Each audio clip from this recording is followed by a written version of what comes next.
Pemirsa, kita akan update perkembangan pasar saham hingga pukul 10 lewat 1 menit waktu Indonesia Barat. Kita pantau bersama pergerakan IHSG yang kembali terjerembab ke level 8 ribuan, 8.880 bahkan. Dengan pelemahan yang lebih dalam lagi terjadi di pagi hari ini, terkoreksi lebih dari 1%, IHSG harus melemah 112,05 poin dan saat ini berada di level 8.880,14 setelah beberapa hari lalu sempat perkasa menyentuh level all time high di 9.100-an.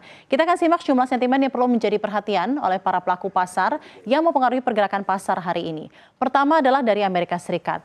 Dari sisi makroekonomi global, data terbaru menunjukkan pasar tenaga kerja Amerika Serikat masih relatif tangguh. Klaim awal tunjangan pengangguran naik tipis menjadi 200.000, lebih rendah dari ekspektasi pasar. Klaim berkelanjutan turun ke level 1,849 juta, menandakan laju PHK masih terkendali. Namun di balik data yang terlihat solid tersebut, pasar mulai mengungkap sinyal pelemahan momentum. BLS mengindikasikan sekitar 911.000 lapangan kerja lebih sedikit tercipta dalam setahun terakhir, menegaskan penciptaan kerja Amerika Serikat telah melambat sejak 2024. Sementara dari sisi inflasi, indeks harga PCE November naik 0,2% secara bulanan. Secara tahunan, inflasi PCE dan core PCE bertahan di level 2,8%, masih di atas target The Fed. Implikasinya, kombinasi pasar tenaga kerja yang masih kuat namun melambat dan inflasi yang belum sepenuhnya jinak membuat ruang penurunan suku bunga The Fed tetap terbuka. Namun pasar belum melihat pemangkasan agresif dalam waktu dekat, yield obligasi Amerika Serikat cenderung stabil dan penguatan dolar masih terbatas.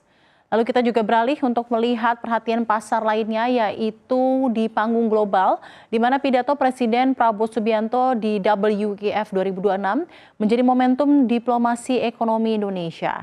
Prabowo menekankan kredibilitas fiskal Indonesia bahwa setiap pemerintah selalu memenuhi kewajiban pembayaran hutang secara tepat waktu. Sekaligus juga menjawab kekhawatiran investor global terhadap risiko default, di mana dalam paparannya program makan bergizi gratis diangkat sebagai kebijakan sosial sekaligus mesin pertumbuhan ekonomi. Dengan puluhan ribu UMKM dan koperasi terlibat serta ratusan ribu lapangan kerja yang telah tercipta, pesan yang dibawa Prabowo memperkuat narasi stabilitas makro dan keberlanjutan fiskal menjadi faktor pendukung sentimen jangka menengah, khususnya untuk sektor konsumsi, UMKM, dan ekonomi domestik.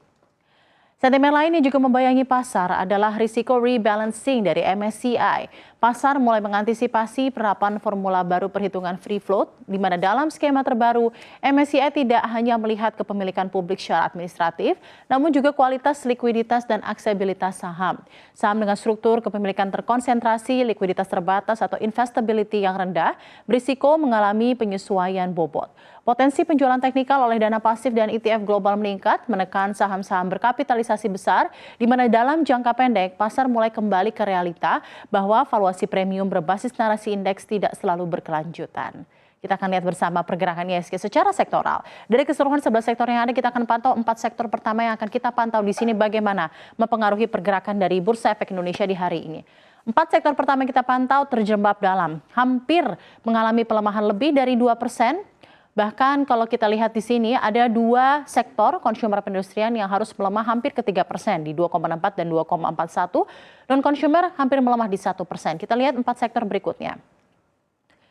Yang kita akan pantau di sini justru energi yang justru makin melemah ke level hampir 3% koreksi. Infrastruktur dan properti juga melemah di atas 1%, hanya bahan baku saja yang berhasil menguat moderat di 0,45%. Lalu kita lihat juga 3 sektor terakhir yang ada di Bursa Efek Domestik seperti teknologi, transportasi, dan logistik. Dari keseluruhan 11 sektor yang ada, hanya ada 2 sektor yang mengalami penguatan, yaitu tadi consumer dan juga kesehatan. Kesehatan berhasil melesat di atas 1%, sementara transportasi harus ambles dengan pelemahan lebih dari 3%, hampir 3% di 2,81. Lalu kita lihat juga seperti apa pergerakan dari rupiah di perdagangan intraday hari ini. Di pagi ini rupiah justru berhasil menguat kembali ke level 16.800-an, walau masih berada dalam level-level kritis menuju level 17.000. Rupiah saat ini berada di level 16.840 dengan penguatan di 0,24% terhadap dolar Amerika Serikat. Dan terkait sentimen mata uang Garuda, datang dari dalam negeri, di mana pasar tentunya menanti rilis data uang beredar M2 Desember yang akan jadi cerminan kekuatan konsumsi dan kredit perbankan. Data sebelumnya menunjukkan M2 terus mencetak rekor tertinggi, menandakan likuiditas dalam sistem perekonomian masih sangat longgar. Akselerasi ini sejalan dengan pola musiman akhir tahun, di mana belanja pemerintah dan konsumsi masyarakat meningkat.